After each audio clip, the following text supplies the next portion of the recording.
You don't rise to the level of your goals. You rise to the level of who you decide to be. This is the year I choose discipline over mood, standards over excuses, and progress over perfection. Here is to making 2026 the best one yet. Welcome back to another episode. Happy 2026. I hope you had the best start into this new year. And I have to say, I really feel very positive and very hopeful about this year. And there has also been this whole thing, I'm sure you also saw it on social media, that last year was the year of the snake and now this year is the year of the horse. And that's apparently super positive. And I'm strongly believing in that and very hopeful that we're going to have the best year yet. But the most important thing to really make the most out of the year and work towards becoming the best version of yourself, it's so crucial to have super clear intentions and also very specific non-negotiables for yourself. And therefore, I've created a list of 26 ways to glow up in 2026. I've divided this into 5 different categories that I personally really want to focus on in the new year. So there will be 5 things in each category and then one final tip at the very end. That's actually my favorite and the most important one. But so let's start right away with the first category, which is all about hair, which is definitely one of the number one things I've been focusing on in the last year, and it has paid off so crazy much. And in general, I really believe that our hair makes such a huge difference for the way we feel, the way we look. To me personally, it does so much also just for my confidence when I feel like my hair looks good. And my hair was actually in the worst place ever about 1.5 years ago. I'm going to put a picture for you here if you're watching on YouTube so you can see what it was like. And I have really spent crazy much time, crazy much energy and effort into really researching and figuring out the most important things I can do to heal my hair and to make sure that it's healthy and thriving, because I am bleaching my hair. And that definitely is one of the hardest things for the hair. But I really figured out a way now how I can still maintain healthy hair while still also highlighting it and bleaching it. And the very first thing, if you are not using a microfiber towel, I really don't know what you're doing, because this is so important, because normal towels can be just super rough on our hair, and especially when the hair is wet, it's crazy sensitive. So we want to be so gentle and careful with it. And microfiber towels can soak up so much of the water in a super gentle way. So definitely, if you don't have one, you go to Amazon now and you order one. I'm going to link one for you down below. They're super affordable and just really such an impactful change to make. Next thing, number 2, is to do hair oiling, which I also really swear by. To every time that I wash my hair, a few hours before, I go in and I apply jojoba oil. So I'm using just pure jojoba oil. I'm also ordering that one on Amazon. We'll also link it for you. And I know there's so many different oils out there where I sometimes feel like you pay so much and then there's actually not that much good stuff in it. Oftentimes then there's also perfume and added stuff. And I really found that jojoba oil gives me the best results, and really our scalp health is everything in terms of hair health. So we're definitely going to prioritize that in 2026. Next thing is to use a silk pillowcase or a silk bonnet. I actually use both at the moment because the silk pillowcase is not just super good for our hair, but also for our skin. And then the silk bonnet, I don't know, it just also helps me to keep my hair in one place. Super important also to wear a protective hairstyle during the night. So I either braid my hair, I have it in my heatless curls, or I just put it up in a very high bun on the top of my head. And I think we really cannot underestimate how much we actually also move during the night and how much friction we cause for the hair. So protecting it in the best way we can is super important during the night. Tip number 4 is to always blow dry our hair instead of letting it air dry, which I know is super confusing because I thought for the longest time that air drying is the best thing I can do for my hair, but actually blow drying is so much better for the hair. And if you don't believe me, Google it, but definitely making sure to put in leave-in conditioner and heat protectant before blow drying. And the last tip in this category, tip number 5, is to not sleep on hair treatments. They make a huge difference, and I do a hair mask every second wash. I love the one from Shu Uemura. We'll also link it for you below. So you are gonna find all the links to all the products I'm using in the description and in the show notes. Also, the K18 treatment, which is such a viable product, but I think really very justified and for good reason. And I'm using that one especially just after I've been to the hairdresser. So just after I bleached my hair, I use it for 6 consecutive washes. I absolutely love it. The next category is about our mental health and especially nervous system regulation, which in my opinion is probably the biggest glow up tool ever to regulate our nervous system, allowing it to spend more time in our rest and digest mode, where it does all the things it needs to really thrive, like regenerating our cells, digesting, restoring. And in order to get more into that state, I'm going to share you my personal most important favorite things to do. But if you also want to hear more about that whole topic, I've recorded a whole episode where I dive into many, many more things. I'm going to link it for you up here and down below. The first thing is to be so insanely specific about what it is that you consume, especially on social media. So really making sure you only consume content that you feel like inspires you, motivates you, uplifts you, makes you learn something, and just really grow mentally and just work towards the version that you want to become. Unfollowing every account that you just feel like doesn't serve you, and just really setting specific standards for yourself there and being super mindful and super strict also with yourself. And of course, not just with social media, but also everything else that we consume. Podcasts we listen to, books, TV shows. And there I have to say, I have been so mindful about not consuming anything that really upsets me or scares me, because that can be just so crazy triggering for our nervous system. Because what we just really can never forget is that our nervous system cannot really differentiate between something that really happens to us and just something that we see or consume. So we really want to be so crazy mindful about not consuming things that trigger our fight or flight mode, but only things that help us to stay in a peaceful state and help us to develop and grow and evolve. The next thing is definitely something I want to be so much more disciplined this year. And it's to have no phone in the first hour after waking up. And I think it's one of these things where we really underestimate what a huge impact it has on us and just how much it influences the whole day ahead, and how detrimental it can be for us to really do first thing in the morning, especially, which is also this state where we're still kind of malleable because we're in the brain waves that are just coming from the deep sleep, and where the brain is just really, really very adaptive to everything that we take in and that we receive.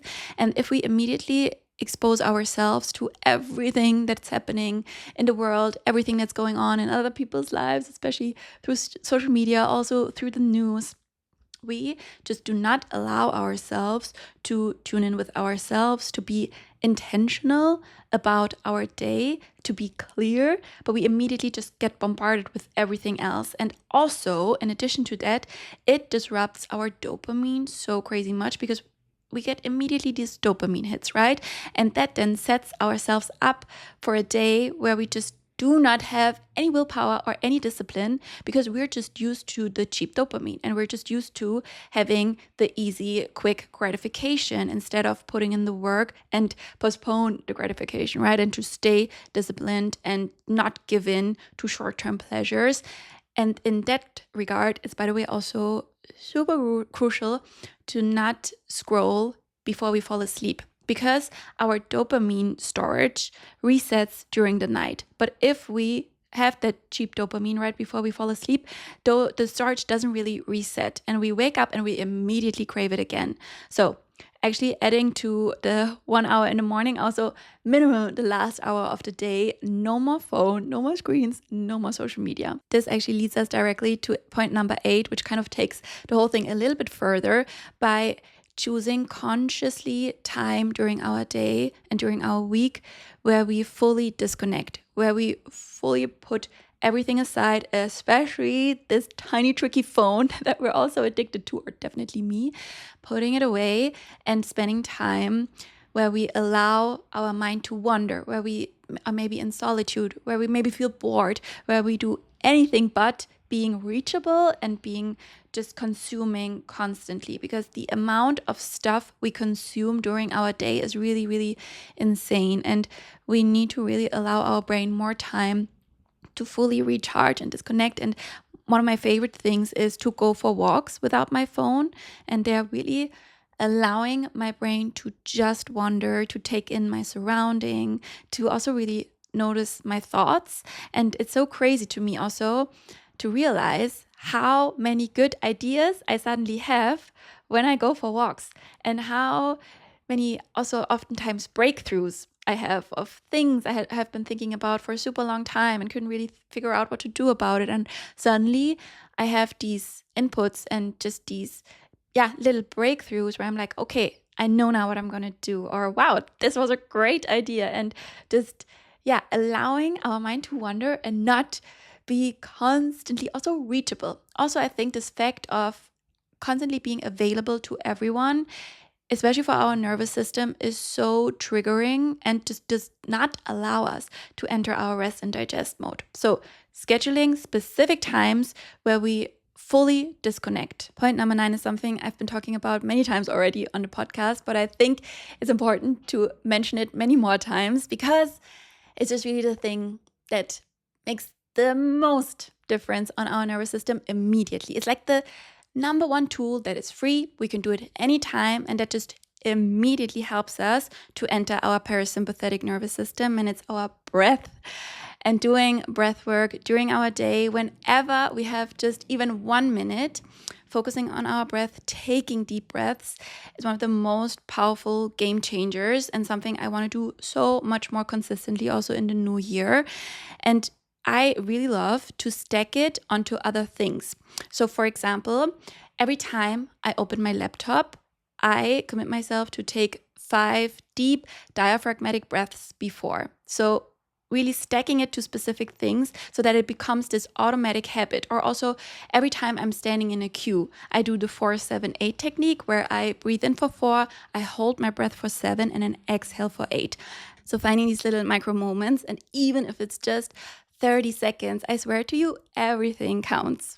Number 10, also something I've talked about a few times before, but I have to say, especially lately, it's been crazy to me how much more research there has been and how much more I've been reading about how crazy impactful it is to have a consistent sleep time. So going to bed, waking up at the same time every day, that it's even more important than how long we sleep. It's so crazy to me and just impacts our health so super much. And I know we all have a social life, so sometimes it can be really tricky when you have something going on in the evening, and then it can slightly shift. But I think aiming for the 80-20 principle, so trying 80% of the nights to stick to that schedule, and then 20% we can make exceptions, is super, super powerful. Also, what we always need to keep in mind, it's not about perfection, right? But it's trying the best we can, trying as often as we can to stick to it, and then being super gentle with ourselves and kind with ourselves when we don't. Coming to the topic of movement and the 5 things I really want to focus on this year. And number 1 is more steps, more walking. Again, I think one of the most underestimated things and one of the most powerful things to walk more in our daily life. It's crazy how many positive impacts it has, both on our physical but also our mental health, and how we can also use walks to do something else that maybe really helps us to improve or grow, especially for our mental health and our mindset. To listen to inspiring podcasts or audiobooks while you walk. Or I also really love it to connect with my friends. So either sending voice messages or being on the phone, talking to someone. And it's making it really a non-negotiable to find as many ways as you possibly can in your daily life to walk. Number 12 is to do more stretching, especially consistent stretching. This is really my number 1 tip in terms of flexibility, to do it regularly and consistently instead of focusing on intensity. So it's so much more impactful and important to stretch, for example, 5 times a week for 5 minutes instead of once a week for 25 minutes. So consistency over intensity. And they're also finding specific times in your day, maybe every evening before you go to bed or every time you watch your favorite show, just choosing those, even if it's just 5 to 10 minutes to do some stretches. And I have lots of classes on my Patreon. I'm going to link it for you down below. And they're also just reminding yourself what it does, again, not just for our physical health, also for our mental health, and also our overall well-being. I have to say, to me, it gives me such a crazy quality of life of being able to move my body in any range of motion, to feel free, kind of and like I can just move my body in however way I want, and also releasing all that physical stress and tension. It just really makes me feel a million times better. The next thing I also really want to prioritize even more in this new year. I started last year and could see a crazy difference, especially in my hormones, is to prioritize strength training. Again, also how much more science is coming out about how impactful strength training is, especially for females, and especially in terms of longevity, how good it is for our bones and how much it's supporting our long-term health, and especially also prioritizing it over cardio. So if you only have limited time during your week where you can work out, it's better to do the strength training instead of the cardio. But I've, by the way, recorded a full episode about that whole topic, which is especially nice if you're completely new to strength training. I'm going to link that one for you as well up here and down below. Highly recommend it. It's an interview with my friend Miranda, who is such an expert in strength training and also Pilates, and was a super insightful episode. Another huge topic I've been spending a lot of time, especially the last year, to research is cycle syncing, and especially how we can adjust our workouts to our cycle. And the number one learning there is that in the first half of our cycle, so before our ovulation, it's called the follicular phase, there we want to really do whatever we feel like. You can go all out, also with cardio, with HIIT workouts, whatever you feel like. You can kind of really challenge your body. And then in the second half, so after our ovulation, leading up to our period, which is called our luteal phase, that's the time where we want to slow down, where we want to be a lot more intuitive, checking in with ourselves, seeing where our energy is at, and then accordingly plan our workouts. So focusing more on the Pilates, the strength training, the yoga, walking, all of that more in the second half, or also taking a lot of rest, maybe taking just complete days off as well, and being just super intuitive. And that brings me to the last point in that category, which is just to, in general, be a lot more intuitive and checking in with yourself. And that's definitely something I have been doing very little in the last years, or it has definitely gotten better, but it's been something I've been struggling with a lot. I would say that I had this mindset of just really pushing myself and doing more and thinking that that will also give me more results, and especially very focused on my physical body, just thinking that if I work out more, and also especially with cardio, if I go running more and do more, I will be more lean, I will feel more toned, be more slim, just all these thoughts, and not realizing how that is actually doing the exact opposite. When we are pushing ourselves too much, and when we're just going beyond our limits, especially on specific days, especially like we just talked about also in the luteal phase, we harm our body more than we serve it. Because talking also about our nervous system, it's crazy how much stress it puts on our nervous system, how much it raises our cortisol, which then in turn brings all our other hormones completely out of balance.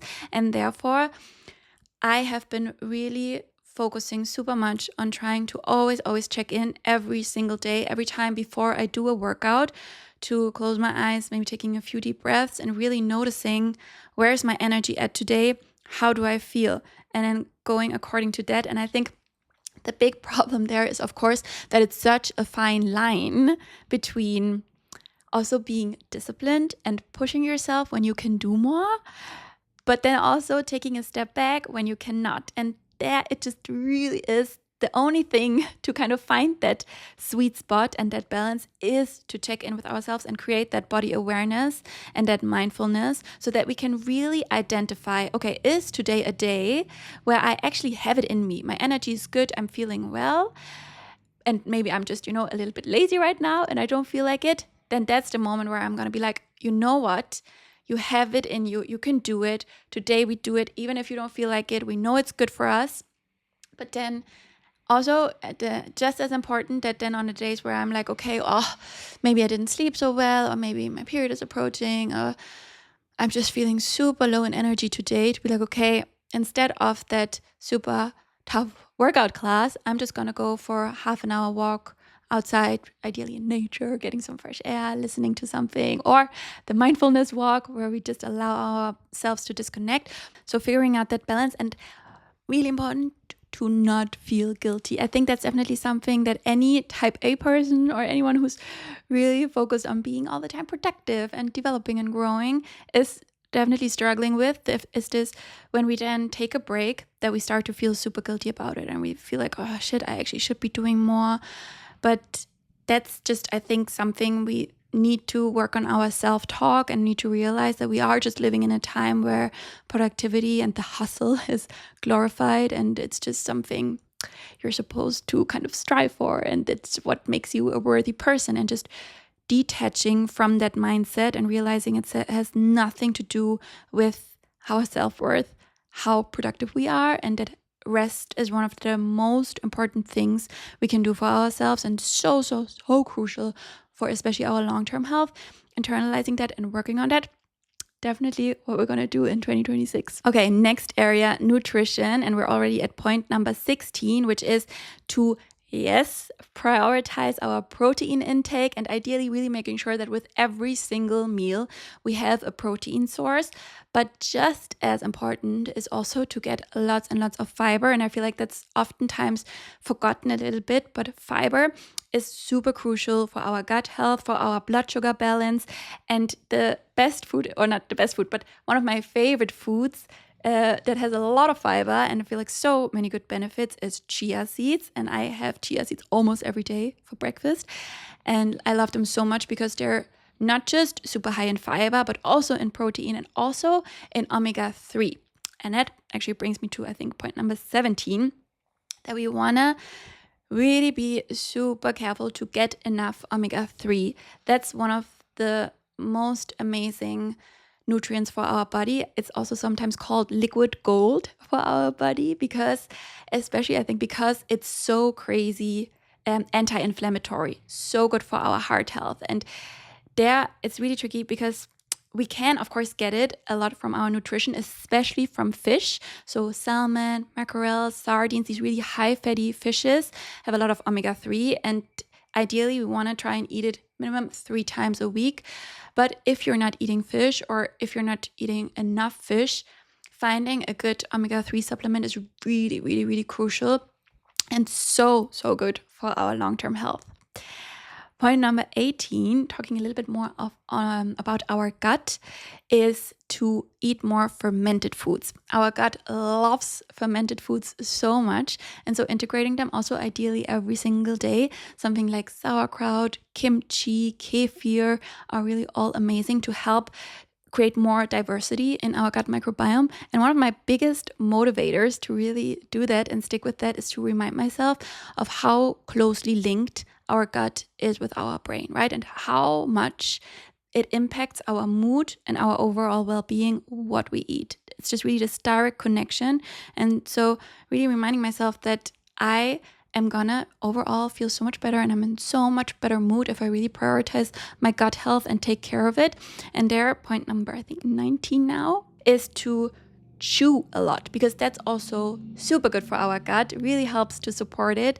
And I really try to remind myself, because I feel like it's so easy to forget, but every time before I eat my meal, I try to remind myself, chew as much as you can, because our gut really, really loves that. Point number 20, almost forgot this one, which is sometimes a really tricky one, but I can feel it. I swear to you, I can feel it like crazy when I make sure I do this, and it's to front load. So to eat a lot more early in the day and then a lot less later in the day. So eating a big breakfast, a big lunch, and then a small dinner. And it is super tricky, I feel like, because I feel like I'm just so used to having a big dinner, and I also just love to eat at night. And I think also in our kind of society, it's just such a thing, right, to have a nice big dinner. But it's insane how much it impacts our sleep quality and then our next day blood sugar as well, and what a rippling effect it has onto our whole health and life. And so My big intention for 2026 is to try as best and as often as I can to eat more early in the day and then a little bit less later in the day. Coming to the last category, which is relationships. And their point number 21 is to stop over explaining yourself. That's something I catch myself doing all the time, that I feel like I need to somehow justify myself or over explain, especially when I say no. So when I decline something, or for example, someone asks you if you want to go grab dinner, and then maybe I feel like, okay, I actually really want to spend the night I want to go early to bed, or at my consistent time to bed. I want to have an early dinner. I maybe don't really feel like it today. I also don't really feel like being social.